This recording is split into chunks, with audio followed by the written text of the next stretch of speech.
right meniscus. He had a second procedure on his right knee in November.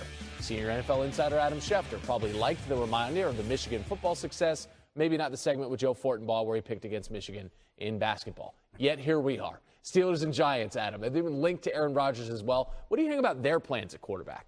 Well, good morning, Randy. Joe Fortenbaugh we're not talking to any longer. As for the Steelers and the Giants, they are both waiting around for a decision from Aaron Rodgers, who doesn't appear to be in any rush to make a decision anytime soon. And clearly both teams are interested in signing Aaron Rodgers, but Aaron Rodgers still is sifting through what he would like to do. And so the Steelers and Giants both now have to think about alternative plans, whether they go with Russell Wilson, whether they draft a quarterback. But Aaron Rodgers is not in any rush. And really, the truth of the matter is, it's not like there's a game this week or next month. The offseason programs don't start till next month. The draft is 5 weeks from today. So Aaron Rodgers really doesn't have to be in any rush to make any kind of decision here anytime soon. All right, speaking of that draft 5 weeks from today, how likely is it that Cam Ward is the first name called in Green Bay?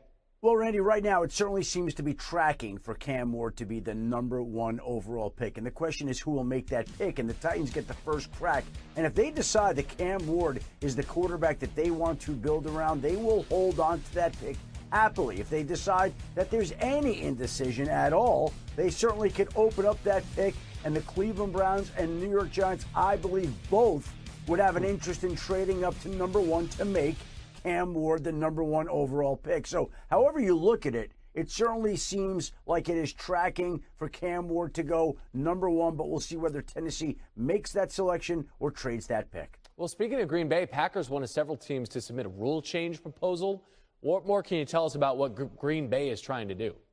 Well, we knew this was coming, but officially it happened yesterday. The NFL announced that the Packers had proposed to officially ban the tush push that the Philadelphia Eagles used successfully against them last season. Other teams also against it, but there's no real injury data so far to prove that this play is more dangerous than other football plays. The owners will debate this at the league meetings later this month, and we'll see whether it has enough support to outlaw that tush push. Again, Roger Goodell could have a huge say in it, but right now it has been officially proposed by the Green Bay Packers. Had some support. What to watch for is brought to you by Vivid Seats, the official ticketing partner of ESPN. Get great deals and the hottest tickets. Experience it live. You just heard it as we were coming back. What to watch for is the Aaron Rodgers watch, which now is one team less at this point, right? The Minnesota Vikings are seemingly off the board that they are going to roll with J.J. McCarthy and not Aaron Rodgers. So here's an easy question for you guys. What is the most likely scenario for Rodgers now? We haven't talked about this at all. We haven't speculated at all about this, and we all have a clear view as to what this future first ballot Hall of Famer is going to do. Go ahead. Yeah, I said retirement has to be on the table for Rodgers, right? Because if you're going into a situation with the Steelers or the Giants, I don't see a lot of upside in terms of him being able to compete for a title in 2025. And it feels like there could be a scenario in which he does further damage to his legacy. If you go to the Pittsburgh Steelers and are part of Mike Tomlin's first losing season, then a lot of people are going to hang that on you, especially coming off of the lean years, the last two seasons with the New York Jets and the last season with the Green Bay Packers. If you go to the New York Giants, it's just going to continue to be more of the same with Joe Shane and Brian Daboll, and they would have waited around all offseason for you to pick them, only to have the rug pulled out of them. So I don't see the benefit of Rodgers going to play in those places because I don't view those teams as squads that can make a deep playoff run. And right now, that's the only way that Aaron Rodgers can enhance his legacy. It doesn't feel like there is a lot of middle ground when it comes to what we're going to get from Aaron Rodgers in 2025 in terms of it being something that's good for him versus something that's bad for him. I don't think there's any middle ground. I don't think there's any average. I think it's going to be an extreme. Mm-hmm. And it feels like when you're talking about a boom or bust proposition with the state of those other two franchises, that being Pittsburgh and New York, I'd have to lean toward it being a better chance of going bust. Yeah, I've pivoted on this because initially I thought the Vikings were still in play because the fact that they hadn't taken it off the board and he didn't jump at the opportunity to go to Pittsburgh and was reportedly waiting for Minnesota led me to believe there was a little bit more there and that maybe they saw something in the J.J. McCarthy situation that they wanted to hold off on and bring in Aaron Rodgers as a solution for a team that's built in so many ways to win right now, maximize this window. But that seemingly has gone away. And I think the Steelers are off the board too. Really? The more that I think about this, at some point, the Steelers, I think, are going to throw in the towel and say, we're done waiting. And Adam Schefter is saying Aaron Rodgers is operating on his own timeline. He is going to take his time to figure this out. At some point, the Steelers are going to have to start acting like Cam Hayward suggested and be the Steelers and say, if you don't want to be here, that's great. A lot of other people will, which is why I lean more towards the New York Giants than anything else, because he has publicly said that he likes living here. He would have definitely more control over that situation than he would in Pittsburgh. And if Pittsburgh was the place that he wanted to be, why this song and dance? Why this prolonged decision? Why would you have to wait this long if that's somewhere where you wanted to be? It doesn't seem like a marriage that's destined, which is why I could see him wanting to come back one more year and on much more of a positive note and thinking that he could do it with the Giants. Is it a positive note, though, when you go on the field in September? But we have to put ourselves in his shoes, not what we are thinking externally. He probably still thinks that he can go out there and make a material difference. Yeah, except the team that he's going to be going out there with the New York Giants is not as good as the team that he was out there with the New York Jets in 2024. Of course.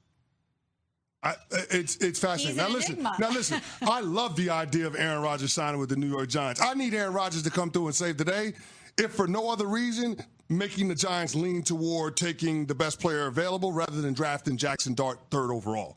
So, like, if Aaron Rodgers being at the New York Giants means that the organization is going to try to make more win-now moves and drafting Travis Hunter, who could be the best player in this draft, versus reaching for a quarterback, I'm all for it. Mm-hmm. Aaron to Arch. Awful to Arch, 2025. That's the campaign slogan. That's what I'm looking for.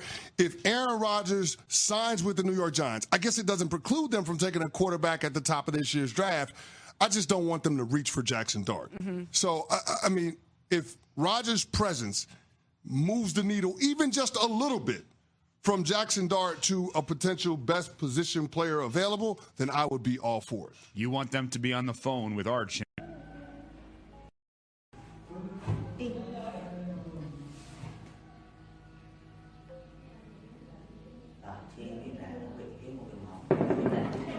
Xin chào tất cả mọi người đã quay trở lại với kênh của mình. Ngày hôm nay mình sẽ tiếp tục hướng dẫn các bạn tô tượng. Và tượng hôm nay của mình sẽ có tiêu đề là Bác Trung. Mọi người, hôm nay tượng của mình sẽ có tiêu đề là tải bỏng. Bây giờ mình sẽ bắt đầu tô đã. Ngứa quá, cái chân mấy hôm nay nó lên cái nốt chỉ trước. Nhìn giống nốt ngứa nhưng mà không phải là nốt ngứa.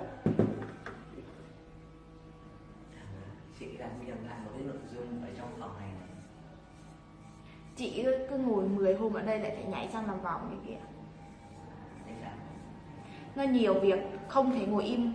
Như ngày trước quay 3 máy, quay hẳn 1 tháng luôn đúng không? Bây giờ quay 8 máy, nhảy liên tục. Nhảy từ chỗ này sang chỗ kia.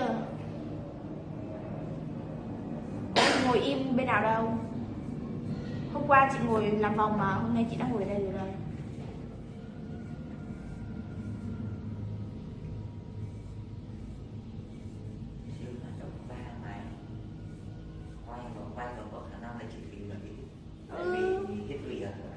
Tại vì nó nhiều quá. Khả năng gì? Có một lần chị nghỉ thế rồi đấy. Cái lúc đầu tháng trước bảo với chị là đủ sản lượng rồi. Thế là sau chị tự nghỉ tận 3 hôm mà. Anh Kiên bảo là đủ sản lượng rồi, chuẩn bị cho nghỉ mấy hôm. Chị tự nghỉ luôn, chị tự nghỉ 3 hôm luôn. Xong đến hôm thứ 4 anh Kiên nhắn tin cho nhóm bảo là Quỳnh Anh rảnh ra làm nhé. Biết được ra làm một phát cho quay 8 máy. Bắt đầu quay 6 máy thôi. Xong một phát quay 8 máy đi không thì không kịp. Quay 8 máy đi không thì không kịp. Đợt này trên em còn lấy video nhiều kinh khủng. Anh bảo thế mà. Đi mua kẹo đi. Mày đi mua cái tay đi. Mày đi mua đi.